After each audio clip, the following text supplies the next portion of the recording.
Hello दोस्तों, नमस्कार। कैसे हो आप लोग? आपका अरुण टेक ज्ञान मोटिवेशनल चैनल पे स्वागत है। दोस्तों जैसा कि आप जानते हो कि मैं एक्सेल शुरू से आप लोगों को पढ़ा रहा हूँ दोस्तों वीडियो में बने रहिए बिना स्किप किए हुए। दोस्तों मैंने आपको home tab, insert tab, page layout tab, formula tab, data tab, review tab, view tab, यहाँ तक मैंने पढ़ा दिया है। अगर आपसे क्लास मिस हो गई है तो आप क्लास रिवाइज कर सकते हो। वीडियो के डिस्क्रिप्शन में प्लेलिस्ट का लिंक है एक्सेल का, वहाँ से जाके देख सकते हो। ठीक है दोस्तों, आज हम पाई और पिवट टेबल के बारे में पढ़ेंगे कि इसका यूज कैसे करते हैं, क्योंकि ऑलरेडी हम पिवट टेबल के बारे में पढ़ चुके हैं यहाँ पे कि पिवट टेबल कैसे लगाते हैं। ये आते हैं, आज हम पावर पिवट टेबल के बारे में पढ़ेंगे। इसका यूज कहाँ पे होता है? इसका यूज वहाँ पे होता है जब हमारी एक से अधिक सीट को रिलेशन बना के एक साथ तीन सीट का पिवट टेबल लगाना चाहे, 4 सीट का, 5 सीट का पिवट टेबल लगाना चाहे, तो वहाँ पे इन तीनों चारों सीटों के बीच रिलेशन बना के डेटा को एनालिसिस करना, उसका पिवट टेबल बनाने के लिए हम पावर पिवट टेबल का यूज करते हैं। तो चलो आज समझते हैं पावर पिवट टेबल के बारे में, अच्छी तरीके से डिटेल्स में जानते हैं पावर पिवट टेबल के बारे में। सबसे पहले तो दोस्तों पावर पिवट टेबल लगाने के लिए सबसे पहले क्या करेंगे, फाइल में जाएंगे और यहाँ पे ऑप्शंस में जाएंगे और यहाँ पे एडिंग का एक ऑप्शन आता है, एडिंग। इसके बाद जस्ट नीचे यहाँ मैनेज का एक ऑप्शन है, यहाँ पे क्लिक करेंगे और इसमें COM एडिंग्स पे क्लिक कर देंगे, गो करेंगे और यहाँ पे Microsoft PowerPoint for Excel पे क्लिक रहने देंगे, बाकी अनसेलेक्ट कर देंगे और फिर इसके बाद ओके कर देंगे। ठीक है, अब इसके बाद क्या है दोस्तों, सेकेंड हमें क्या करना है, अब हमें इसे डेटा मॉडल में तैयार करना है, इसको डेटा मॉडल में कन्वर्ट करना है रिलेशन बनाने के लिए। ठीक है, अब यहाँ पे हम कहीं भी माउस का कर्सर रहने देंगे और सब यहाँ ऐड टू डेटा मॉडल पे क्लिक करेंगे, क्योंकि हमें रिलेशन, ये 2 शीट है, 2 फाइल है। जब हम नॉर्मल पिवट टेबल लगाते हैं तो इसका अलग लगता है, इसका अलग लगता है। ठीक है, इस सीट का अलग लगेगा, इस सीट का अलग लगेगा। अब पिवट टेबल में रिलेशन बनाने के लिए ऐड डेटा मॉडल पे कन्वर्ट करेंगे सबसे पहले। तो दोनों शीटों को एक मर्ज करने के लिए, एक रिलेशन में अटैच करने के लिए पहले ऐड डेटा मॉडल पे क्लिक करेंगे। ऐड डेटा मॉडल पे क्लिक करेंगे, ऐसे टॉपअप डायलॉग बॉक्स खुल के आएगा। यहाँ माई टेबल हैज हेडर पे ज़रूर क्लिक करना है, इस पर क्लिक कर दिया और फिर इसके बाद ओके कर दिया। अब ये देखो, वेट करेंगे। अब ये डेटा मॉडल इसका बन के तैयार हो गया, इसका ये टेबल 1 क्रिएट हो गया। ठीक है, अब इसके बाद दूसरी शीट है हमारी, एक ये तो कस्टमर इन्फॉर्मेशन वाली है, दूसरी शीट है ऑर्डर वाली, इस पर क्लिक करा, ये कस्टमर इन्फॉर्मेशन की शीट थी। अब कस्टमर ऑर्डर वाली शीट पे जाएंगे और यहाँ पावर पिवट पे जाएंगे और इसको कहीं भी कर्सर रख देंगे इसका माउस का, और फिर दोबारा से ऐड डिटेल्स पे क्लिक करेंगे, ओके कर देंगे।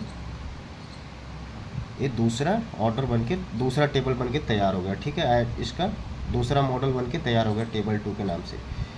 अगर हम चाहें तो इसका नाम भी चेंज कर सकते हैं, जैसे राइट क्लिक करेंगे इस पर, या कई बार डबल क्लिक करेंगे तो भी रीनेम हो जाएगा। यहाँ रीनेम पे क्लिक करेंगे, यहाँ पे कस्टमर इन्फॉर्मेशन वाली शीट थी तो यहाँ पे इन्फॉर्मेशन कर देते हैं, इन्फॉर्म के नाम से सेट कर देते हैं, नाम इसका चेंज हो गया। ये ऑर्डर वाली थी तो यहाँ पे ऑर्डर पे क्लिक कर देंगे। ठीक है, अब इसके बाद दोस्तों क्या करेंगे, यहाँ तक हो गया है। रिलेशन बनाने के लिए यहाँ पे व्यू डायग्राम पे जाएंगे, व्यू डायग्राम पे क्लिक करेंगे।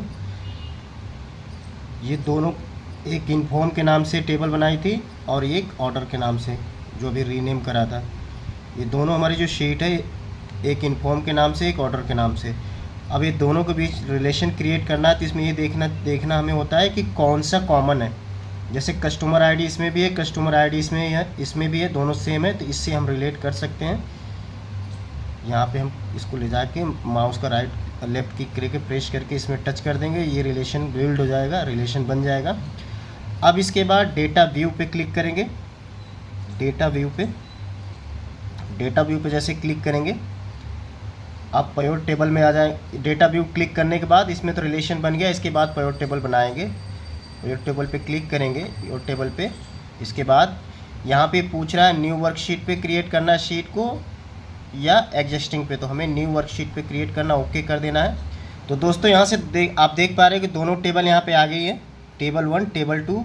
अब टेबल 1 से भी कोई डेटा ले सकते हैं और टेबल 2 से भी प्योर टेबल में डेटा ले सकते हैं, दोनों से ले सकते हैं, ठीक है। अब सपोज दैट हम ये देखना चाह रहे हैं कि कस्टमर आईडी से हमारी कितनी यूनिट सोल्ड हुई है। तो यूनिट सोल्ड पे क्लिक कर देंगे। हम यहाँ पे देखेंगे कि यहाँ पे SDQ1 यूनिट से 26 यूनिट सोल्ड हुई है, SD10 कस्टमर आईडी से 25 हुई है। तो इस तरह से हम देख सकते हैं यहाँ पे, मतलब एक साथ हम दो सीट को मर्ज करके एनालिसिस करके प्योर टेबल लगा सकते हैं पावर प्योर टेबल से। अब दोस्तों इसका जैसे हम टोटल करना चाहें तो यहाँ पे सम पे जाएंगे, ऑटो सम पे इसका टोटल करना, हमें यूनिट सोल्ड का कितने टोटल है। तो यूनिट सोल्ड का इस पर किसी भी जगह कर्सर रख देंगे माउस का और ऑटो सम पे क्लिक करेंगे तो यहाँ पे देखो, यहाँ पे टोटल बन के आ जाएगा, टोटल कितना है। अगर हम इनका इसी पे कर्सर रख के अगर हमें इनका ऑरेंज निकालना चाहें तो यहाँ पे ऑरेंज पे क्लिक कर देंगे, देखो यहाँ पे ऑरेंज निकल के आ रहा है, ठीक है। तो इस तरह से इसका मैक्सिमम मिनिमम काउंट सब जान सकते हैं, ठीक है। अब इसका एक ऑप्शन है, अगर हम KPI का भी एक बहुत बढ़िया ऑप्शन है। अगर हम KPI करना चाहें, KPI का फुल फॉर्म होता है की परफॉर्मिंग इंडिकेटर, ठीक है। जैसे KPI पे हम क्लिक करते हैं तो यहाँ पे देखो एक इंडिकेटर बन के आ रहा है कि इस इंडिकेटर में रखना चाहें, इसमें रखना चाहें, इसमें रखना चाहें। जैसे हम पहला रख लेते हैं और इसमें हम देखते हैं सबसे मैक्सिमम वैल्यू कौन सी है। सबसे मैक्सिमम वैल्यू यहाँ पे 35 है। यहाँ पे एवरेज एब्सोल्यूट नंबर कितना है, टोटल है 35।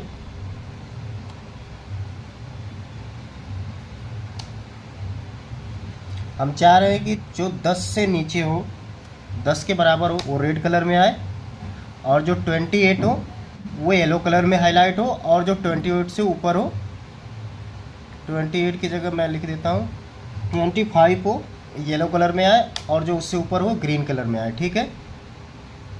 और इसी रेंज में हमें इसी इंडिकेटर में हमें दिखाना है, और इसके बाद कर देंगे ओके।